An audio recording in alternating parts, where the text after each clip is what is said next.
Muy buenas noches, estimados participantes. Somos B-Lawyer y el día de hoy estamos desarrollando el Diplomado de Contrataciones con el Estado. En esta ocasión nos acompaña la doctora Catherine Salazar Quispe, quien es abogada e ingeniera civil, especialista en Derecho de la Construcción, Contratación Pública y Gestión de Proyectos de Infraestructura. Cuenta con experiencia en el asesoramiento legal y técnico de obras públicas y privadas, participando en procesos de contratación, ejecución contractual, resolución de controversias y arbitraje vinculados al sector construcción. Estimados participantes, de tener alguna pregunta pueden escribirla en el chat.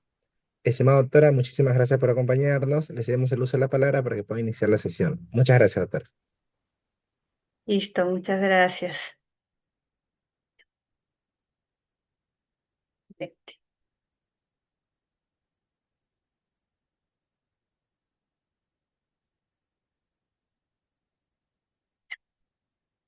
Buenas noches, mi nombre es Catherine Salazar Quispe.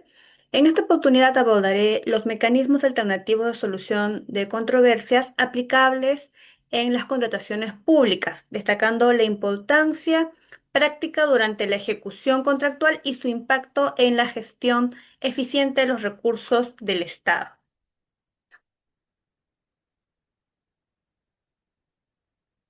La exposición se va a desarrollar en 5 partes. Primero, una introducción general, luego abordaremos qué es la conciliación, luego sobre el arbitraje y sobre la Junta de Prevención de Disputas y finalmente el rol del organismo especializado para las contrataciones públicas eficientes como organismo supervisor.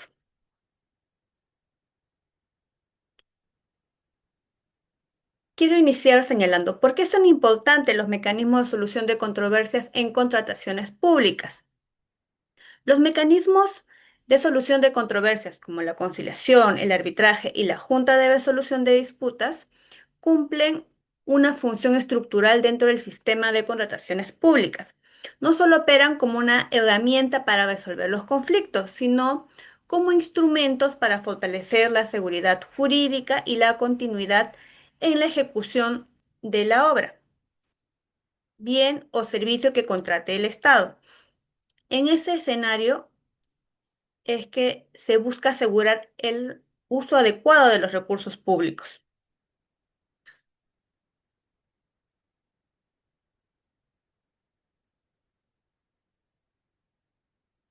En cuanto a la conciliación en la contratación pública, debemos tener presente que la conciliación es un mecanismo alternativo de naturaleza consensual que busca que las partes, con la asistencia de un tercero neutral, que es el conciliador, lleguen a un acuerdo y pongan fin a la controversia.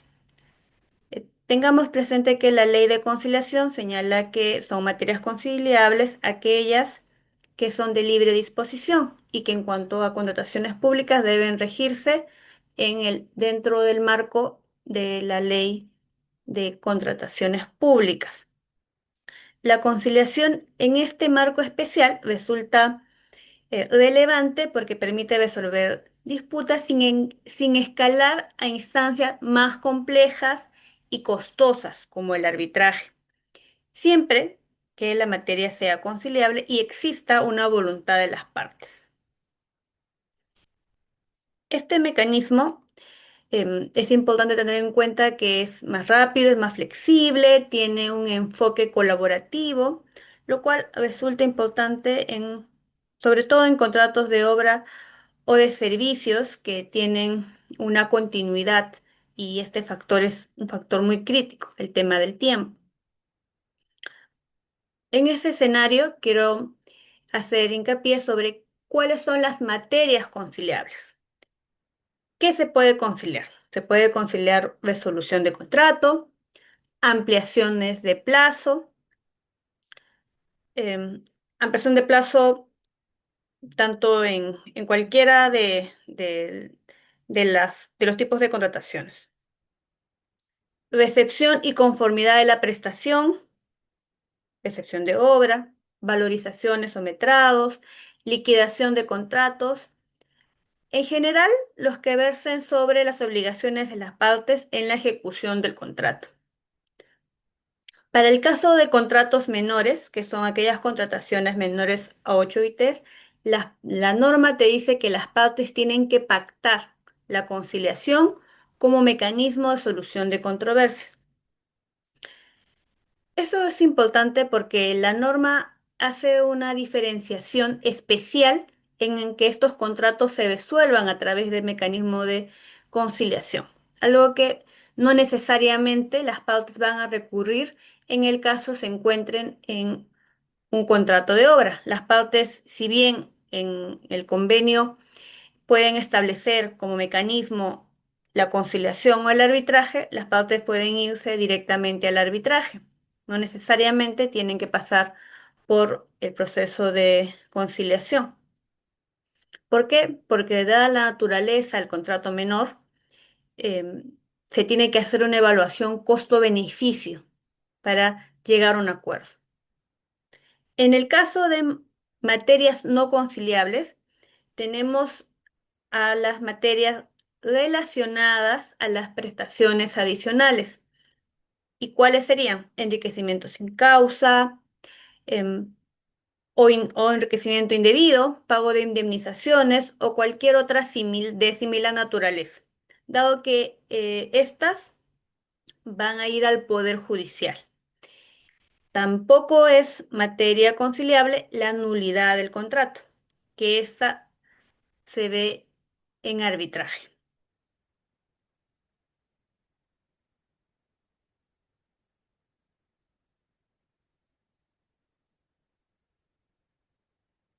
Sobre los requisitos del conciliador, vamos a situarnos en lo que establece la ley de conciliación. El conciliador debe estar debidamente acreditado por el MinJUS dentro de un centro de conciliación autorizado. Esta exigencia garantiza la idoneidad del tercero neutral y la validez del procedimiento de conciliación.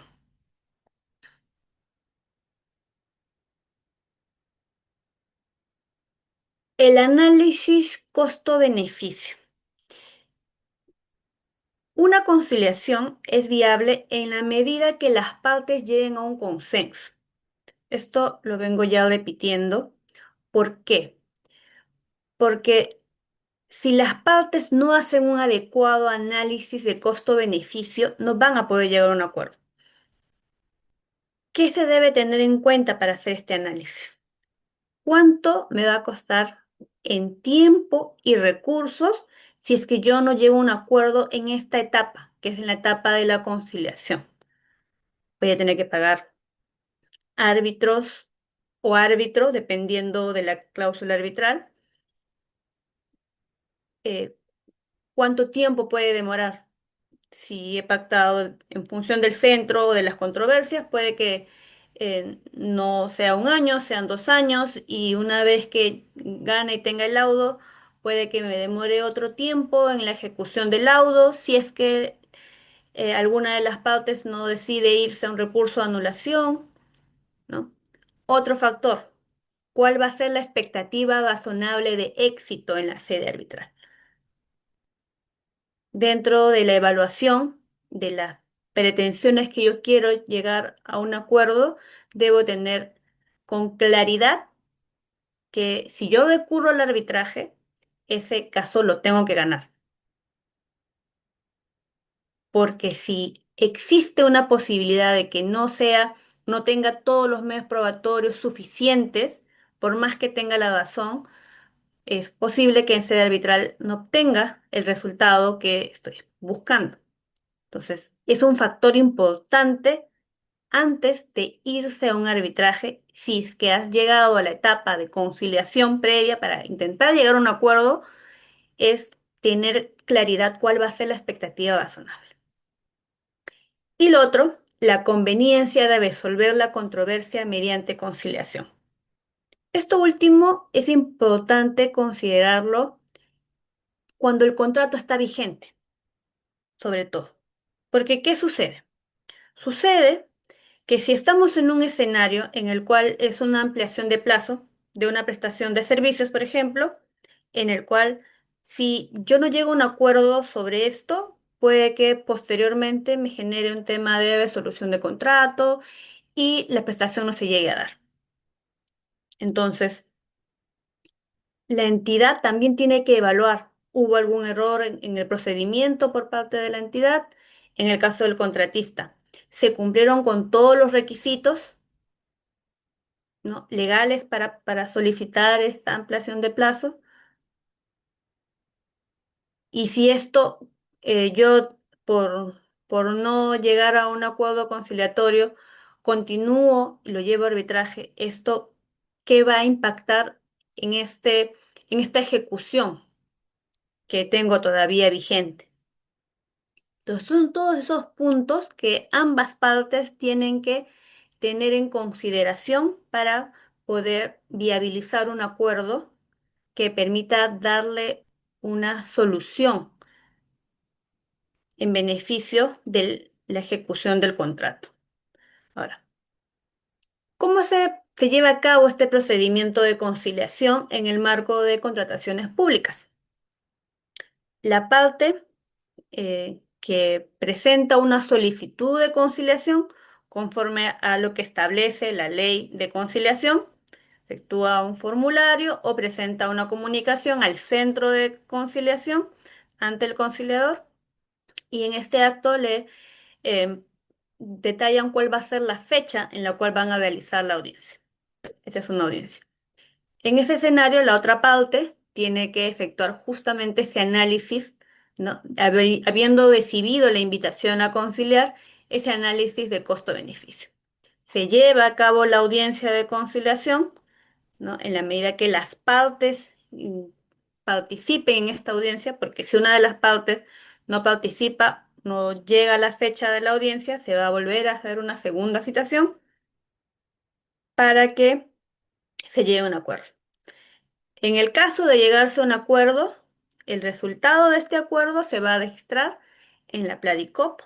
Ahora todavía se hace, ¿no? Y con esto cerraríamos el procedimiento de conciliación. Ahora, ¿qué sucede si luego de haber llevado esta primera audiencia en el cual las partes han evidenciado su voluntad, han sincerado la situación de controversia, pero tengamos presente que para llegar a un acuerdo con una entidad se necesita una resolución autoritativa? Y de no poder viabilizarlo dentro de este periodo, ¿no?, de la etapa del procedimiento de conciliación regular, es posible suspender este procedimiento conciliatorio hasta por 30 días hábiles para tener y cumplir con este procedimiento de una resolución autoritativa. Este plazo puede ampliarse en la medida que las partes así lo acuerden. Si vencido todos estos plazos, la entidad no presenta la resolución autoritativa, se entiende que no existe un acuerdo. Y en ese escenario el procedimiento conciliatorio concluiría. Entonces, si tenemos ese escenario, puede haber un acuerdo total, puede haber un acuerdo parcial. Si no hay acuerdo, las partes pueden recurrir a la vía del arbitraje.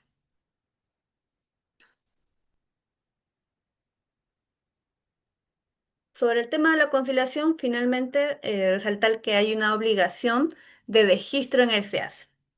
Esto debe realizarse dentro de los 10 días hábiles contados desde la suscripción del acta, y que el incumplimiento de este registro genera una responsabilidad funcional para los servidores involucrados.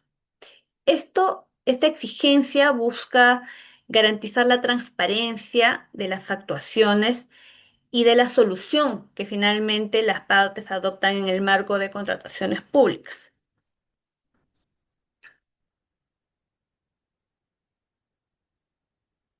Ahora bien, en cuanto al arbitraje en contrataciones del Estado,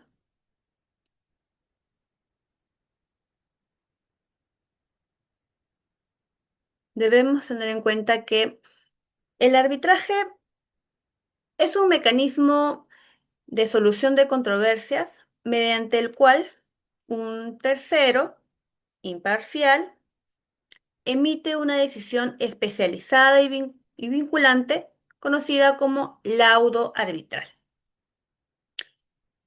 En el arbitraje de contratación pública, em, es el mecanismo en el cual más recurren las partes para resolver las controversias complejas, especialmente aquellas que involucran interpretación del contrato, resolución de contrato, pretensiones de contenido económico. La norma distingue entre el arbitraje ad hoc y el arbitraje institucional. Para el caso de connotación pública, el arbitraje ad hoc solo procede cuando el monto de la controversia no supera las 10 UITs. En todos los demás casos, el arbitraje necesariamente tiene que ser institucional y debe llevarse a cabo en un centro de arbitraje inscrito en el regajo. Esta exigencia legal está buscando asegurar estándares mínimos de calidad, transparencia y control. Veremos más adelante sobre el regajo. ¿Qué es lo que es? Es el Registro Nacional de Árbitros y Centros de Administración de Junta de Resolución de Disputas. Este registro está a cargo del organismo especializado de las contrataciones públicas eficientes y tiene como finalidad registrar a los centros de arbitraje y a los centros de Junta de Resolución de Disputas, supervisar cuál va a ser su actuación de estos centros, fiscalizar el cumplimiento de los requisitos legales. ¿A qué requisitos legales me refiero? Los requisitos legales para ser árbitro, los requisitos legales para ser un adjudicador. Y también este registro, ¿no? Tiene como finalidad sancionar las infracciones que puedan cometer los centros, los árbitros y los adjudicadores. Aquí un pequeño paréntesis sobre, como esto es una nueva norma y a partir del 1 de enero solamente se va a poder someter a controversia en aquellos centros, el arbitraje, en el caso de arbitraje institucional, en aquellos centros que estén en el regajo. Quiero resaltar que para que estos centros ingresen a este registro, deben contar con persona jurídica, válidamente constituida, deben contar con un reglamento vigente, un código de ética, una nómina de árbitros, tabla de gastos arbitrales, un portal web institucional, deben tener un órgano institucional superior y una experiencia mínima de 5 años administrando arbitrajes.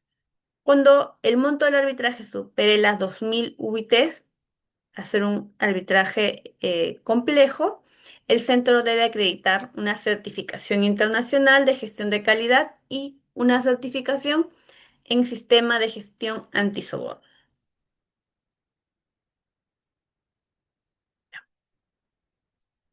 Ahora, sobre las materias arbitrables y las materias no arbitrables. Son materias arbitrables las controversias surgidas durante la ejecución contractual, como la interpretación del contrato, la resolución del contrato o las pretensiones de carácter patrimonial. ¿Qué no es arbitrable? Em, Aquellas vinculadas al enriquecimiento sin causa o indemnizaciones derivadas de prestaciones adicionales no aprobadas, las cuales corresponden al Poder Judicial. Esto conforme lo establece el artículo 77 de la Ley General de Contrataciones Públicas. Ahora bien, esta nueva norma trae algunas precisiones en cuanto al convenio arbitral. El convenio arbitral es una cláusula obligatoria. Esto ya es una fórmula que se tiene desde las normativas anteriores. La particularidad de esta nueva norma es que te dice que este convenio ahora tiene que definirme cuál institución arbitral va a llevarse a cabo y cuál va a ser el procedimiento. En esta elección de la institución arbitral, la entidad va a proponer una lista de instituciones en las bases. Recordemos que el decreto de urgencia 20-2020 em, señala que las procuradurías con, eh, en coordinación, ¿no?, con la misma entidad tiene que dar un proyecto de cómo debe señalarse este convenio arbitral. Entonces, la lista que va a pasar en las bases para que elija una institución arbitral antes de suscribir el contrato va a ser una lista que previamente ha sido coordinada, ¿no?, y revisada por la Procuraduría Pública de esa institución. Entonces, el postor ganador va a elegir una institución de dicha lista y a falta de acuerdo, en el caso que no hubiera acuerdo sobre esto, es la entidad la que va a decidir de manera definitiva. Y de esta manera se cierra el tema de que haya una institución arbitral a la cual tengan que recurrir las partes. Porque, como ya había indicado eh, Inés Arriba, solamente va a ser arbitrajes ad hoc si la controversia no supera las 10 UITs. Entonces, en todo lo demás se busca que sea un arbitraje institucional. ¿Qué sucede si al final no se consignó, digamos, el convenio arbitral en el contrato?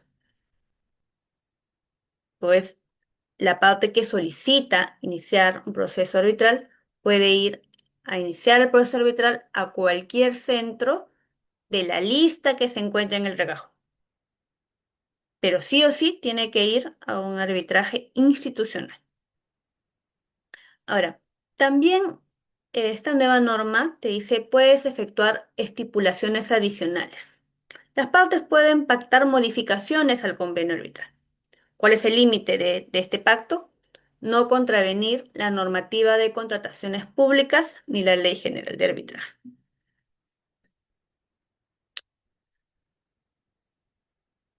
Voy a mostrar algunos ejemplos de convenio arbitral.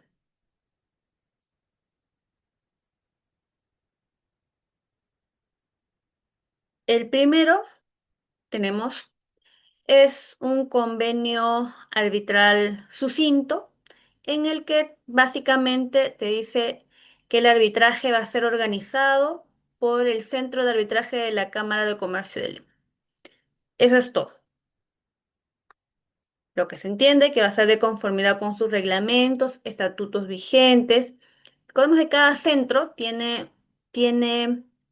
sus reglas para cómo se va a llevar a cabo el arbitraje y también tienen sus propios códigos, su código de ética, tienen sus estatutos.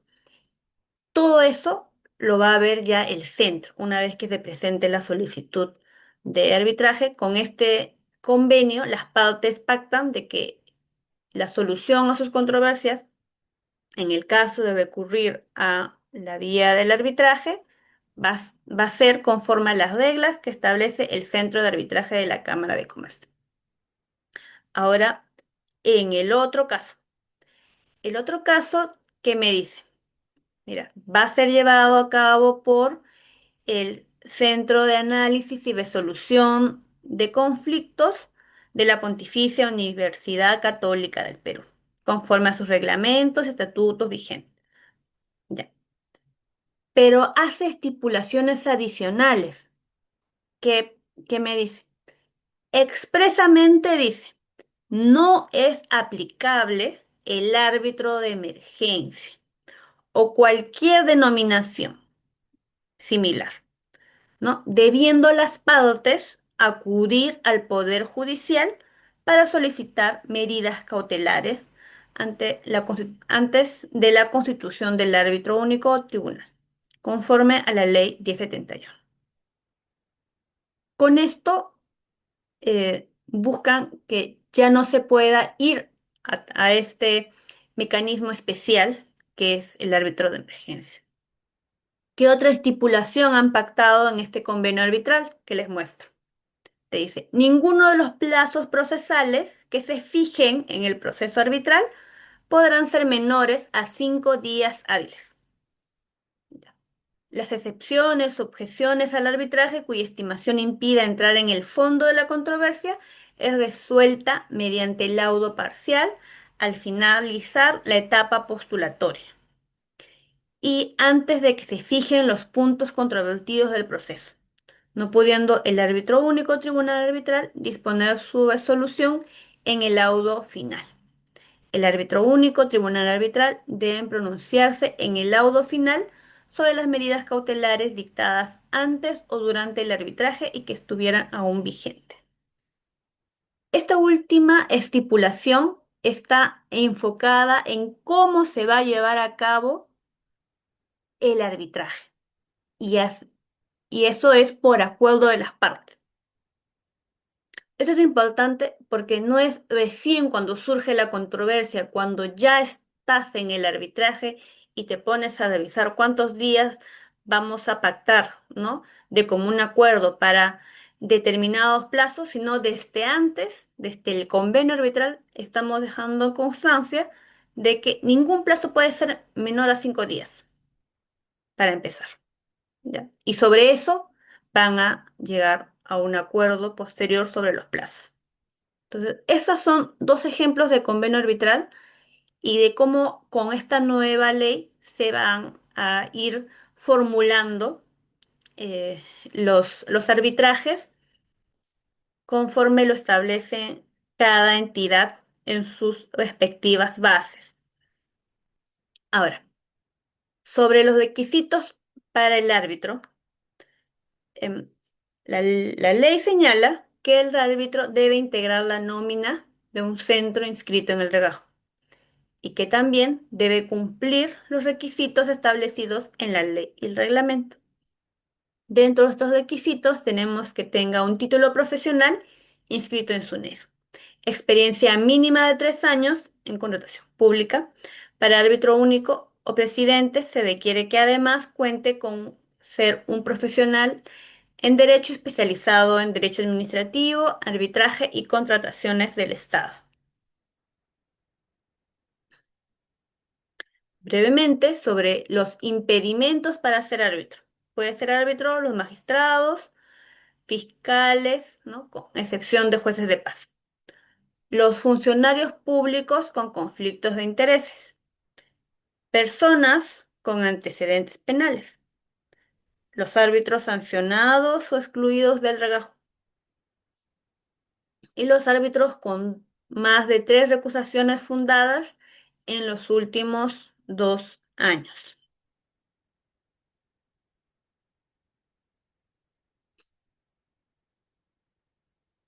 Ahora, ¿cómo se prevé la conformación del tribunal arbitral? Puede ser árbitro único o tribunal arbitral, va a ser según el acuerdo de las partes que han consignado en el convenio o como lo establece el reglamento arbitral que las partes hayan convenido. En caso de alguna duda o falta de acuerdo, la regla es que va a ser un árbitro único y que solo va a ser un tribunal si es complejo o la cuantía lo va a justificar. En los supuestos de los arbitrajes ad hoc, ¿no? Siempre va a ser árbitro único. En cuanto a la designación del árbitro por la entidad, ya sea que sea arbitraje institucional o sea arbitraje ad hoc, que se requiere la aprobación de la Autoridad de Gestión Administrativa y la propuesta de la Procuraduría Pública.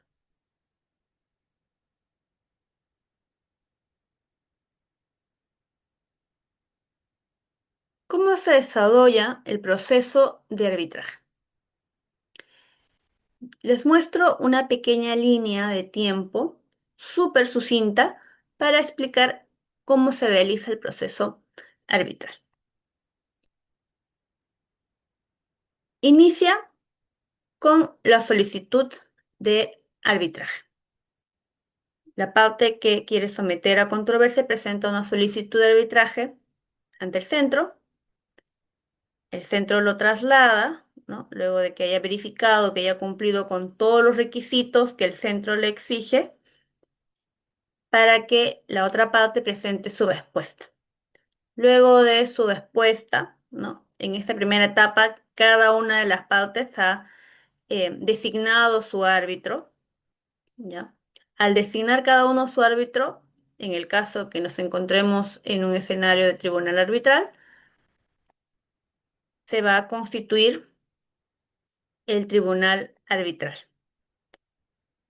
Luego tenemos que instalado ya el tribunal arbitral, se van a fijar las reglas del arbitraje y con ello el plazo para la presentación de la demanda. Con la presentación de la demanda,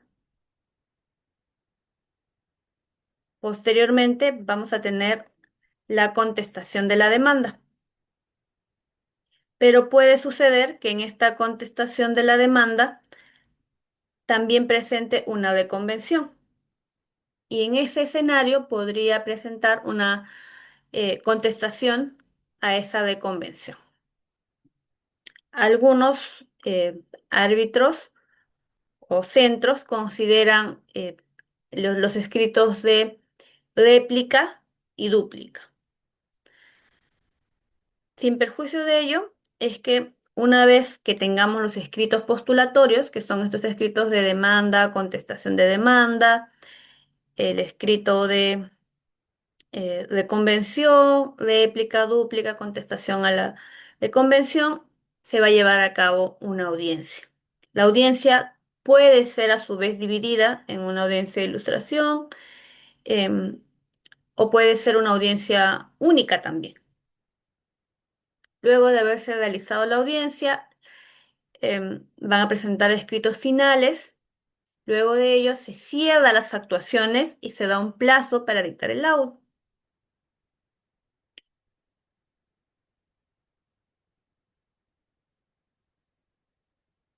Con el laudo ya emitido, ¿no? Que tiene validez desde su emisión, las partes pueden solicitar solicitudes contra el laudo. Solicitudes como interpretación, rectificación, em, que están más enfocados en algunos aspectos del laudo para su ejecutabilidad. Y en el supuesto que se hayan presentado estas solicitudes, habría un pronunciamiento sobre estas solicitudes que sería un laudo complementario para finalmente esto convertirse ambos documentos en el laudo arbitral. Sin embargo, he puesto aquí otras dos opciones que podría suceder en el supuesto que de requerirse el laudo, la parte que eh, es requerida para que cumpla con el laudo no lo cumple y ahí la otra parte presentaría un proceso de ejecución del laudo en la vía judicial. O la parte que considere que el laudo tiene vicios de nulidad puede presentar un recurso de anulación del laudo también ante la vía judicial. Entonces, eso es un poco tratando de ser más resumido de cómo se lleva el proceso arbitral. Ahora, sobre la Junta de Prevención y Solución de Disputas, debemos tener presente que este es un mecanismo ahora preventivo y técnico que interviene durante la ejecución del contrato y está orientado a una gestión temprana de las controversias y con ello reducir riesgos y costos asociados al contrato de obra o de suministro. A ver, ¿en qué supuestos es obligatorio? Es obligatorio en los supuestos en los cuales los contratos sean eh, mayores a 10 millones. En los contratos que sean menores de 10 millones, pero mayores de 5 millones, la Junta de Prevención y Resolución de Disputas es facultativa. En los contratos en los que es menor a 5 millones, no procede la Junta de Prevención y Resolución de Disputas. En los contratos de suministro es facultativo solo si es mayor a 10 millones. ¿Cuáles son los requisitos para los adjudicadores? Los adjudicadores, al igual que los árbitros, tienen que estar inscritos en la nómina de un centro de administración de Junta de Prevención y Resolución de Disputas. Y para ello deben acreditar una experiencia mínima de 2 años como adjudicador o supervisor de obras, además de cumplir con los requisitos que se le exigen a los árbitros. En esa línea también se encuentran sujetos a los mismos impedimentos previstos para los árbitros. ¿Cómo se realiza la conformación de la Junta de Prevención y Resolución de Disputas? En los contratos de obra, esta junta la integran 1 o 3 miembros, y esto va a ser según lo que establezca el acuerdo de las partes. Y este acuerdo de las partes va a estar desde lo que está consignado en el contrato para la Junta de Prevención y Resolución de Disputas, a menos que en el contrato tripartito consideren que integren 3 miembros. A falta de acuerdo, ¿qué te dice? Que puede ser, si es mayor a 50 millones, 50 es un miembro, y si es menor, me corrijo, si es menor de 50 millones es un miembro, y si es mayor o igual a 50 millones es de 3 miembros. En los contratos de suministro solamente se integra por un solo miembro. Ahora, una vez que se dé esta conformación y se haya suscrito el contrato tripartito, va a ser una condición para el inicio del plazo de ejecución contractual. Esto en los casos en los cuales la Junta de Prevención y Resolución de Disputas es obligatorio. Solo en estos supuestos tiene que cumplirse necesariamente con tener ya este contrato para que la Junta de Prevención y Resolución de Disputas dé un acompañamiento desde el inicio de la ejecución contractual. Entonces, por eso es que eh, se señala que es una condición ahora, ¿no? Bajo responsabilidad funcional. Este cambio surge porque la Junta de Resolución de Disputas, que era la denominación que tenía con la norma anterior, muchas veces no llegaba a conformarse, no llegaba a efectuar justamente esta actividad porque habían demoras en los procedimientos, y como no era una condición expresa legal para el inicio del plazo de ejecución contractual, empezaban la obra sin la Junta de Prevención y Resolución de Disputas. Y entre que llegaban a la conformación, a veces no llegaban a suscribir el contrato y no se realizaba eh, esta junta, que después, bueno, generaba que hubieran controversias que terminaban en arbitraje, ¿no? Porque recordemos que tenemos estos mecanismos: conciliación, el arbitraje y la Junta de Prevención y Resolución de Disputas, que en el caso de obras y en el caso de suministros tienen esas tres opciones.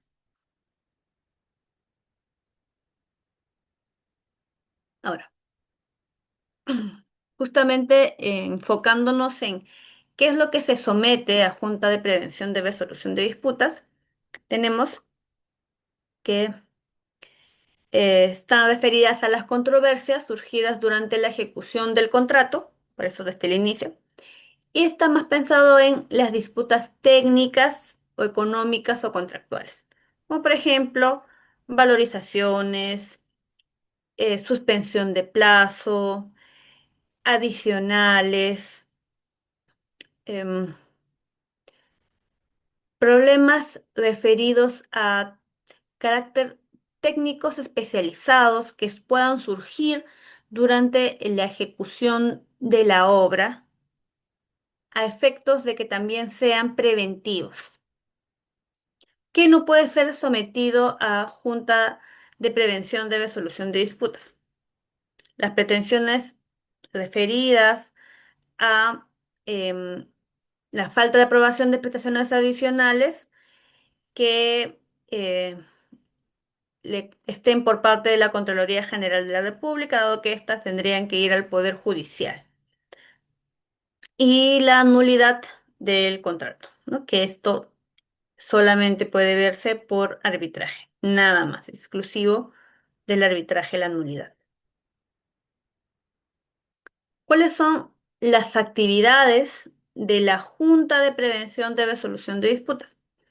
La Junta de Prevención y Resolución de Disputas, que como ya venía señalando, ve justo estos temas técnicos, ve la recepción de la obra, las observaciones técnicas que puedan dar pie a controversias en cuanto a las valorizaciones, metrados, y en ese escenario va a actuar de forma ininterrumpida durante toda la ejecución de la obra. Tiene que realizar reuniones informativas con ambas partes. La cantidad de reuniones va a ser conforme las partes lo requieran. En el caso específico de obras, las visitas y reuniones tienen que ser periódicas en el sitio de la obra. Y para ello, las partes tienen que remitir la información del avance, ¿no? Cómo está avanzando el proyecto, para que al ir a la obra puedan dar una mayor salida de una solución o ver con carácter preventivo una posible controversia que se pudiera surgir para tratar de mitigar o darle una solución incluso de forma antes de que esto pueda generar problemas entre las partes. En ese escenario tiene que tener acceso a la información que se registra en el Platicop, que por ahora tendría que ser en el CACE o en el cuaderno de obra digital, ¿no? Porque todavía no tenemos el Platicop de forma integrada. ¿Qué puede hacer también la Junta de Prevención de Resolución de Disputas? Puede dictar medidas provisionales o de conservación sin que ello signifique suspender la ejecución del contrato. ¿Por qué esto es importante? Porque la Junta de Prevención de Resolución de Disputas surge con la ley anterior. Antes de la ley anterior solo teníamos la conciliación y el arbitraje. ¿Por qué? Porque se vio que la mayor cantidad de controversias que tenía estaban enfocadas en obras, que a su vez generaba una enorme cantidad de obras paralizadas. Y una obra paralizada genera sobrecostos en tiempo, genera demora en la entrega al usuario final. Estamos hablando de obras como colegios, hospitales, carreteras. A diario vemos diferentes. eh, ¿Alguien quiere participar? No. Eh, la idea de la Junta de Prevención de Resolución de Disputas surge por la existencia de obras paralizadas reportadas por la Contraloría General de la República y por los diversos centros de arbitraje que evidenciaban esta situación y que al irse al arbitraje, que es ya irse cuando la controversia ya no pudo solucionarse, ya las partes no pudieron llegar a acuerdos para viabilizar el proyecto, ya se van a arbitraje, dejan la obra paralizada y no continúan.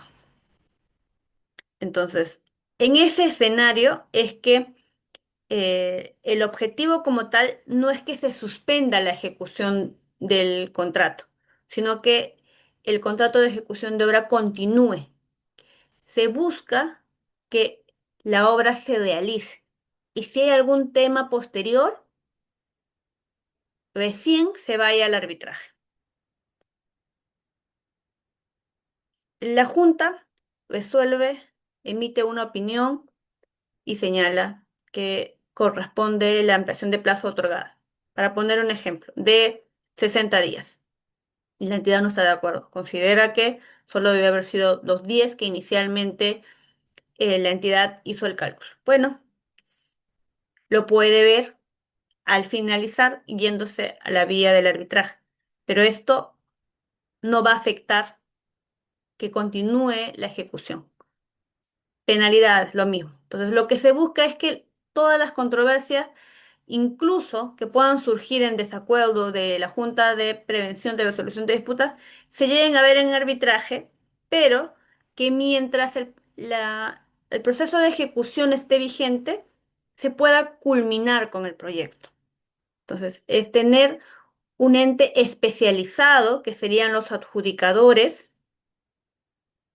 para viabilizar este tipo de proyectos. Ahora, en el caso de suministros, dado que para para el caso suministro se pide que el adjudicador tenga una especialización en el Sistema Nacional de Abastecimiento, este adjudicador es alguien especializado en el tema y va a viabilizar en ese escenario que se cumpla con el contrato de suministro. Entonces, eso es un poco para explicar cuál es el acompañamiento, cuáles son las actividades que va a realizar la Junta de Prevención y Resolución de Disputas, ahora con un carácter no solo resolutivo, sino también con un carácter preventivo. Se busca que esta Junta em, participe de manera activa, ¿no? Y no solamente en el escenario de que surja una controversia en la ejecución del contrato, sino esté de forma más activa, pudiendo de forma preventiva evidenciar alguna situación que pudiera generar más tarde alguna controversia. Finalmente, eh, quiero tocar un pequeño detalle sobre la intervención del organismo especializado de las contrataciones públicas eficientes en cuanto al este registro que tiene, ¿no? Que es el regajo. Como ya había señalado, el, el organismo supervisor va a estar encargado de supervisar a los centros de arbitraje, a los centros de Junta de Prevención de Resolución de Disputas, a los árbitros, a los adjudicadores que se encuentren inscritos en el regajo. Y como consecuencia de esta supervisión, es posible que se sometan a infracciones, como por ejemplo de no haber remitido la información que le ha solicitado este organismo supervisor. Si el centro no actualiza las nóminas de árbitros o adjudicadores, o si administra arbitrajes estando suspendido. Como es este organismo el que va a generar que se autorice que un centro de arbitraje lleve a cabo, también puedes señalar que este centro se encuentre suspendido. ¿Qué pasa si, pese a que está suspendido, decide continuar con la administración de arbitrajes? Pues le van a generar sanciones. ¿Cuáles son los tipos de sanciones que por incumplir las infracciones? Porque he puesto aquí solamente algunos ejemplos. Puede ser una amonestación, puede ser una multa, puede ser un retiro temporal y también puede ser la exclusión definitiva del registro. ¿Ya? En este punto quiero resaltar que a la fecha existen más de 200 centros de arbitraje a nivel nacional. Y esa es la razón principal por la que este organismo está buscando tener un registro de aquellos centros que van a optar por ver controversias en materia de contratación pública. Y al supervisar, intenta buscar reducir el número de centros y mejorar la calidad de la administración de el arbitraje.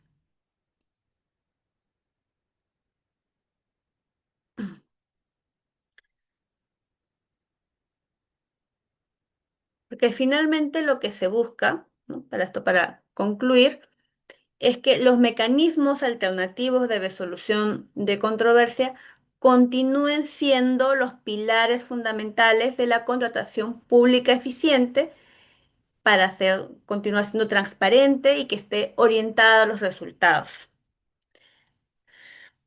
Muchas gracias.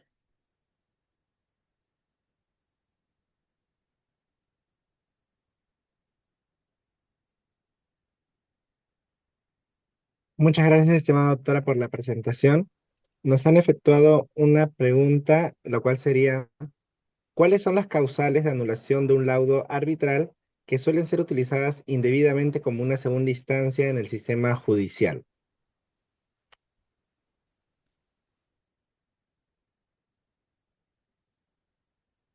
A ver, primero, eh, debemos tener en cuenta cuáles son las causales en sí del recurso de anulación del laudo.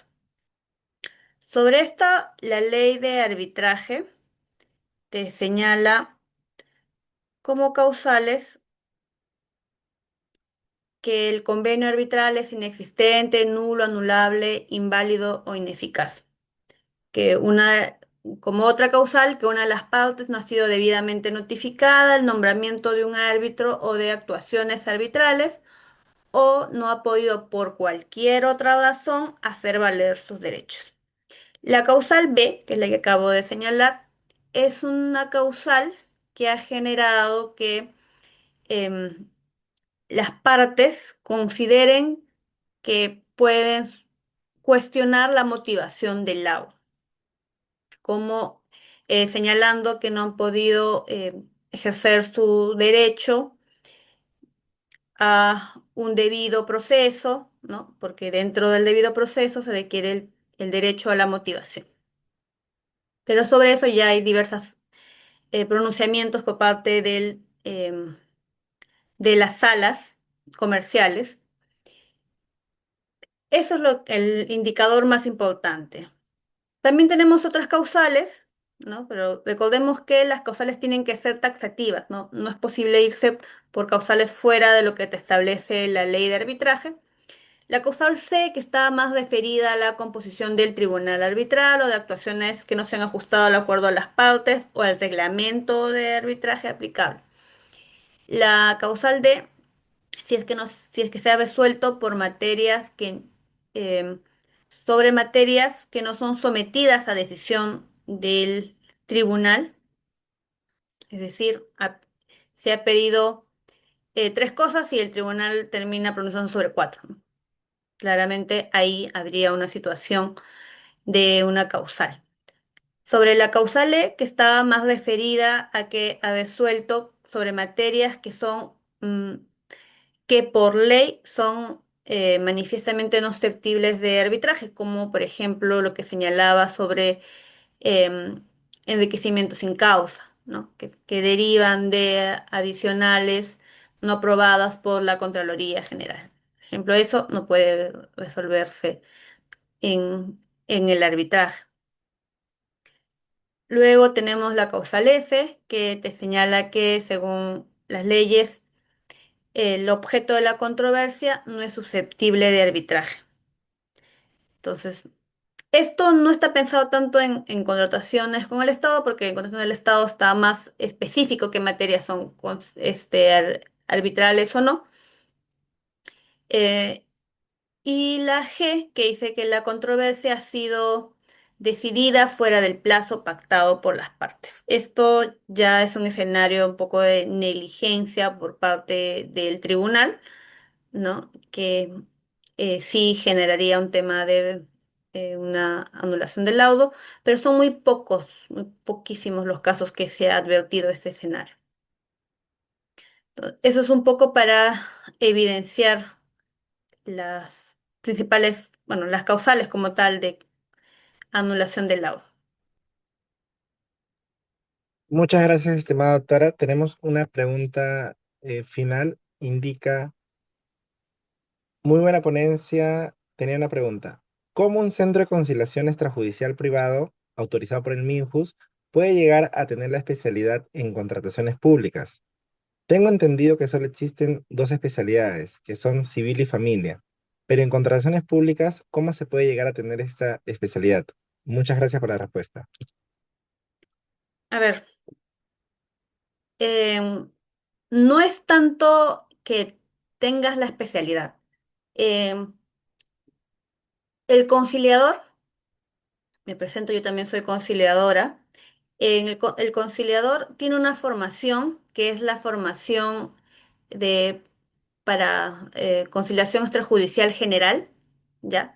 El general involucra todas materias de derecho disponible, lo que incluiría también contrataciones con el Estado, pero situándonos específicamente dentro del marco de la normativa de contrataciones. Y te dice, oye, si tú conciliador quieres ver temas de familia, si tienes que llevar una capacitación especial, que es conciliación especializado en derecho de familia, que es una especialización adicional que tienes que llevar para poder entrar a ver, ¿no?, la conciliación en derecho de familia. Pero para ver contratación pública es suficiente con el general.